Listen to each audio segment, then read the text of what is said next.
Alors maintenant, on va créer des utilisateurs dans MySQL en limitant l'accès en fonction de l'IP. Donc, on est sur MariaDB, on va se loguer, voilà, on y est.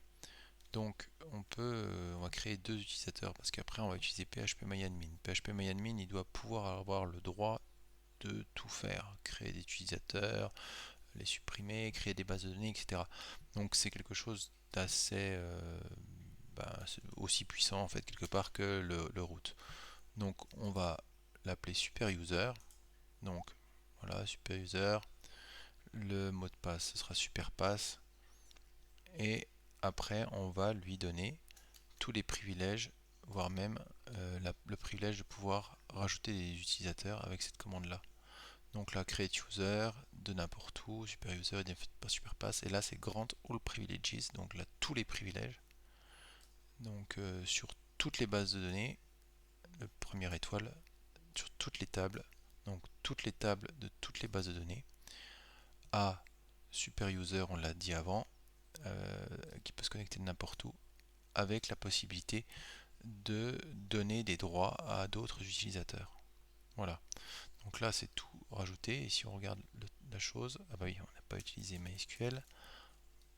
On peut regarder ce qui a été créé, on le voit. Le super user, il est là. Donc ça, c'est une chose de fait. Donc normalement, si on se connecte, on va vérifier tout de suite.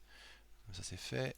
Si on se connecte depuis Apache avec cet utilisateur, on devrait, de toute évidence, pouvoir y arriver. Alors, je l'ai appelé comment? Super user, superpass.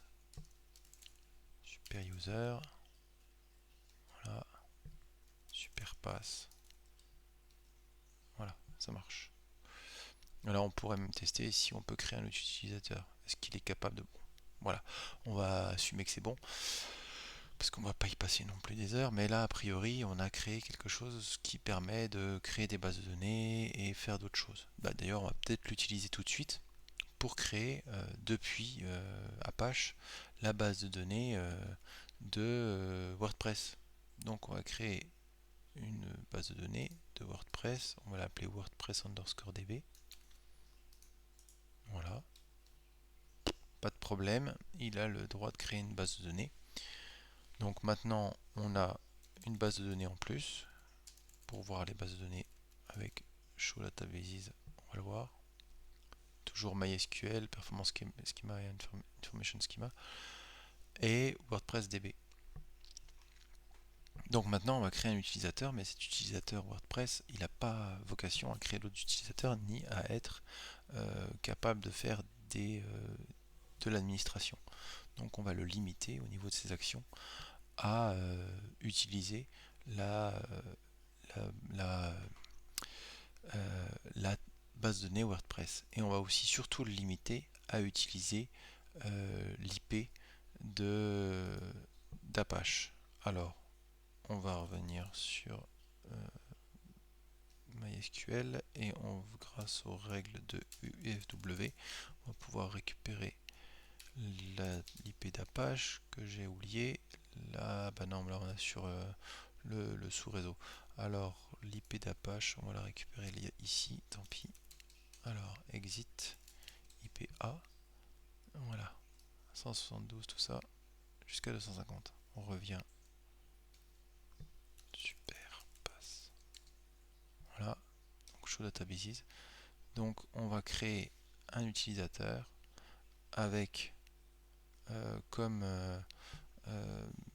contrainte de devoir être logué depuis Apache. Donc, hop, on prend la même chose que tout à l'heure. J'avais déjà préparé quelque chose, mais c'est pas la bonne IP. Donc, on va changer cette IP par l'IP d'Apache.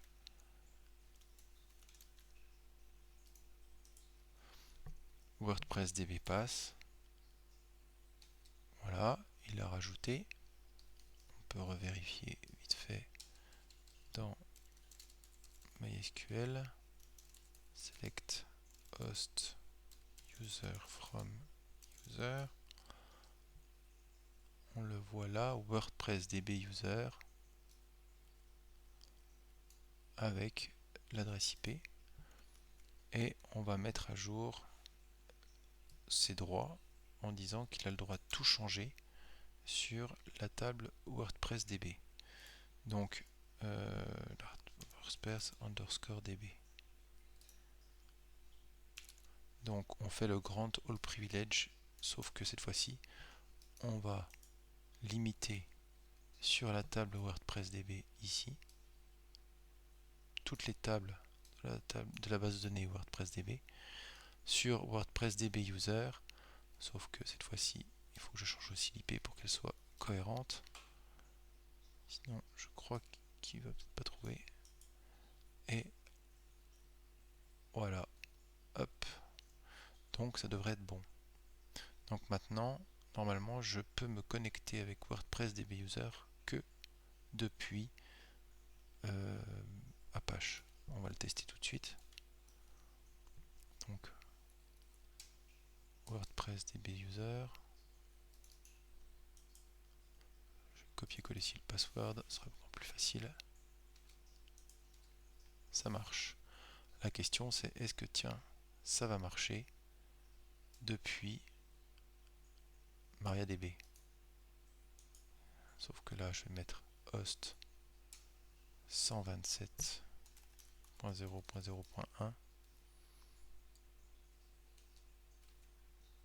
On reprend le mot de passe ici. Voilà, access denied for user WordPress DB user at localhost. Donc c'est correct. Voilà, donc on a configuré un super user qui est comme root, mais au moins il n'a pas le même nom, donc déjà voilà. Après, il faudrait effectivement, on pourrait le limiter au niveau de l'accès pour dire qu'il vient que de PHP, que d'Apache, parce que si on utilise PHP MyAdmin, il sera tout le temps de là, donc à la limite on pourrait effectivement le limiter l'accès avec l'IP. C'était juste histoire de montrer comment ça pouvait marcher.